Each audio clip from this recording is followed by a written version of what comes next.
Hello, this is Ellen Mongan. Do you have just a minute to stop and pause? Do you have just a minute to hear about our church, the Catholic Church, and hear about motherhood and the Word of God? I have a minute to spend with you. I'm looking forward to it. Why am I wearing this thing over my head today? And the pearls. Do you see the pearls? Because Jesus is a pearl of great price. When I was young, I thought I was supposed to be a nun. I would have been okay then. Look, I don't look bad. But, however, it took me a long time to realize that Mary chose a better portion. Martha was scurrying around doing busy things, and Mary, she was like a nun. I'm not a nun. See, I'm a mom. I'm a mom of many, many children. I'm a mom that makes a difference in this world. So neither career is better or worse. It's just, what is God calling you to do? He called me to be a mom, and that's what I am. It took me a long time to understand. First, I was like, should a Christian Catholic mom wear long dresses to the ground, or should they cover their head with like a handkerchief, or put their hair in a bun? If they feel like God's calling me to that, yes. But I'm a Catholic mom, and so what do? I blend. I live a normal life. I do things that normal moms do. I bake the homemade cookies. That's when I was younger. Now we buy them at the store. I bake the birthday cakes. That was when I was younger too. Moms do many things for many people. I used to run, I guess, over 100 carpools a week. I used to have 7 loads of laundry a day. And I used to do my prayer time early in the morning at 10 o'clock, because that's when the babies would sleep if I had a baby. And I would set my timer because my kids were awake. 3 of them at least were home at one time. And I would say, okay, Lord, 10 o'clock to 11, this is our time together. If a child called me, I would run. Who hit first? What did they say? Oh, you need to ask his forgiveness. I would intervene for them, even though I was in my prayer time. That was my season in life. Then if the prayer time was over way too soon, which it always was, I'd say, oh, well, Lord, I gave you that time. I set him down with a puzzle, and then this part, what happened. I wouldn't answer the phone unless there was an emergency, because I would know if there was something going on. I would just be there with Jesus. I still like to be there with Jesus. Do you see Jesus in the corner? He's the center of our home. He's what we start the day with and what we end the day with. He's the Lord of our life. He's coming one day soon. Who knows when? It could be a day or like 1,000 years. You don't know. But you know what? If we serve him every day, he'll be happy with him in heaven. Now, if you're young and listening to this, and you haven't discerned your career or your marital state, ask the Lord if you're to be married or to be a religious. You're only happy in what you're supposed to be called to do. Otherwise, you become a nun and wish you're a mother and wish you're a nun. There are those days you wish you were a nun. We can sit at the feet of Jesus like Mary instead of Martha. But the reason is, it took me a long time to come to grips with that, because I really thought God had called me to be a nun, and I was already married with children. It's when I came back to him, and I learned this. I would have been a terrible nun. I would have been exactly like the Sound of Music. I would have been Maria. I would have a hard time when they say, please don't go outside until we say, or please don't talk when we're doing this or that. I would have been a terrible nun. But I would have looked okay. If I wore my pearls, I look good in pearls anyways. So I'm glad to have been who I am. I'm a mommy mentor.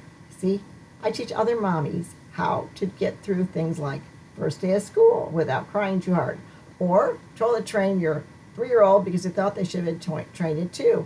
I believe that every church should have a mommy mentor in their church, in their office, some office of mommy mentor. I believe that because I think moms are right now the heroes and the forgotten soldiers.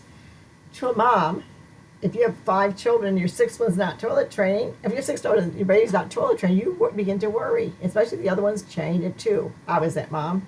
Even though I had a lot of children, I started thinking, what went wrong? Moms worry about silly things to other people, but to a mom, it's huge. It's a huge thing. I remember one time when I was very nervous about having my 7th baby. I didn't have a mommy mentor, I don't think at that time. I might have. But I had Dr. Long, and he said to me, don't worry, you'll do fine. You have 6 others. And then he told me that one mother worried that she was going to have a puppy instead of a child. I felt better. I laughed out loud. I go, okay, at least I'm okay then, Dr. Long. But you know what? We worry about things because we care. We want our children to be normal and to do normal things. And that's why people need mommy mentors. That's why churches need to have women that are older. It's in Titus 2, 5 through 7. An older woman should teach the younger woman how to love their husbands and how to love their children.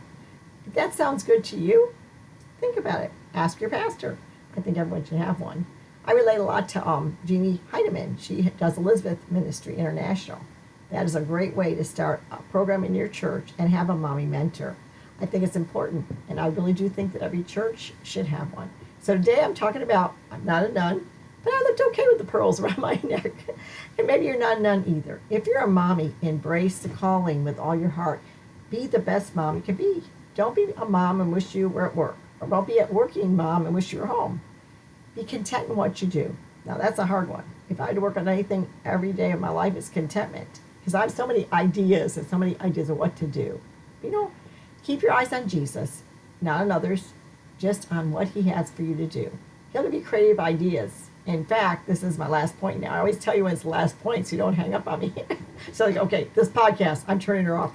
I wrote a book. It's coming out very, very soon. It's always on my other podcast called Wow Mom. You can get that on YouTube under Ellen Mongan.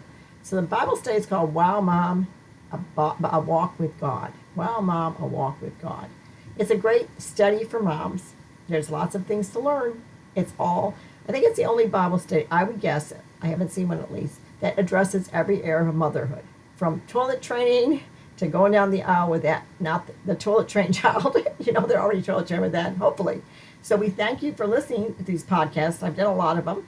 The Wow Moms are with Jane Ann Bomberg, my co-host. She has 11 children. I have 8. One in heaven. See, I've been through the death of a child as well. And we'd like to help you to be better moms. We'd like you to buy a book when they come out any day under Covenant Books, Inc. soon. They'll be on Amazon. They'll be on, I'll tell you more where they're going to be. They're going to be at Barnes & Noble. So we're waiting for it to come any day. You'll love the cover. It's Little Feet Walking, of my girls and me. Well, that's what legs walking. And so thank you for taking a minute. Be happy in what you choose. I'm happy to be a mom. I'm a mommy mentor too. If you saw the show War Room, you know just what a mommy mentor does. She brings the tea and the chocolate. You have a great day. Thank you for taking a minute. This is Ellen Mongan, and you were just watching. Look at this. Wow, Mom. May you have another minute tomorrow. Have a great day. Take a minute for someone else today. Stop and pause. See if you can call a friend. Tell someone else they're doing a great job. And you, thank you for joining us. Here we go. 1, 2, 3.